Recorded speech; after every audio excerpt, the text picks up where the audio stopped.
Українці, українки. Ukrainians, I will begin my address with a message about what happened in Turkey. Finally, we managed to organize a meeting of our boys, commanders from Azovstal, with their relatives. The meeting is in Turkey, where our warriors stay in accordance with the agreement on their release. They are completely safe, with the guarantees of President of Turkey Erdogan.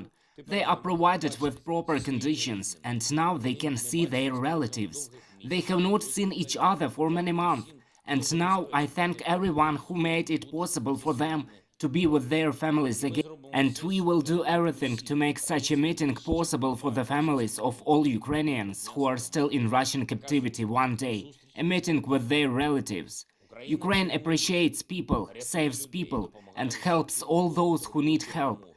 These are fundamental rules for our state, and it will always be so. A large group of our officials continues the work on providing the necessary assistance to all those released from Russia. To understand, there are a lot of issues. This is not only treatment and rehabilitation, but also a large volume of social issues, often legal. It will certainly help solve all of them.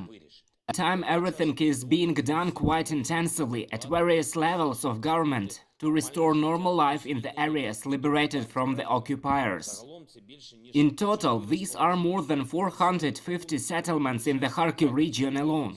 Those that were liberated thanks to the defense operation that began in September and is still ongoing.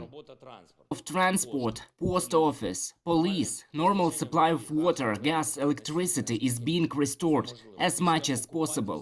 The occupiers left many mines areas, many tripwires, almost all infrastructure was destroyed, which is colossal, but life is returning. It is returning whatever the occupiers were driving out. We also make social payments, pensions, in particular to the teachers who remained loyal to Ukraine and did not switch to the curriculum of the occupiers. This is actually very important. Russian propagandists intimidate people in the areas still under the control of the occupiers, that Ukraine will allegedly consider almost everyone who remains in the occupied territory as collaborators. Absolute nonsense. Our approach has always been and remains clear and fair. If a person did not serve the occupiers and did not betray Ukraine, then there is no reason to consider such a person a collaborator. These are elementary things.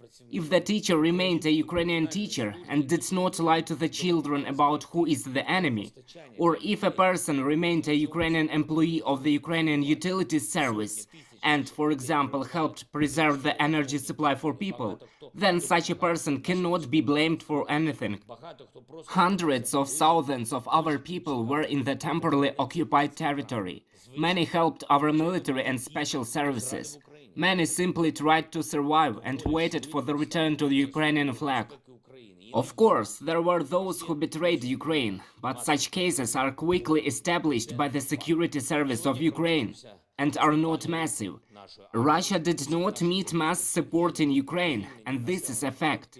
The offensive movement of our army and all our defenders continued.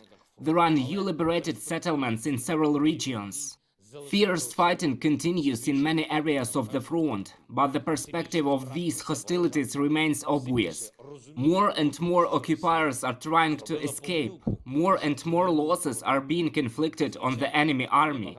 And there is a growing understanding that Russia made a mistake by starting a war against Ukraine. There are many fanatics out there, those who will never admit the obvious, that this is a pointless war for Russia, that Russia cannot win, because it is impossible to defeat a nation that preserves unity and knows what they are fighting for. The same cannot be said about the people of Russia as about the Ukrainian people. None of those who are now being sent to war after criminal mobilization will be able to explain what is the point of this for him personally. Why should he read? Among the dead occupiers, we can really see those who were taken just a week or two ago. People were not trained for combat. They have no experience to fight in such a war. But the Russian command just needs some people, any kind, to replace the dead. And when these new ones die, more people will be sent. This is how Russia fights. That's how it will lose us as well. Ocean referendums, announcements about annexations, conversations about the borders they invented and drew somewhere will help them. There is a clear and internationally recognized borders of Ukraine. There are lives we must protect. There is security we must restore, and all this will happen. We are doing one more thing. On October 3rd, Russia was ultimately removed from decision-making in world aviation. There will be no more representatives of the terrorist state in the governing body, the Council of the International Civil Aviation Organization. This is a crucially important world institution, a specialized agency of the United Nations, and this is a quite eloquent signal to all other international organizations. A state that has violated so many norms of international law cannot be kept in any international organizations as a supposedly normal participant. Russia has no place in the global community. I thank everyone who helps us defend freedom. Glory to all who fight for Ukraine. Glory to Ukraine. Слава усім, хто бореться за Україну. Слава Україні.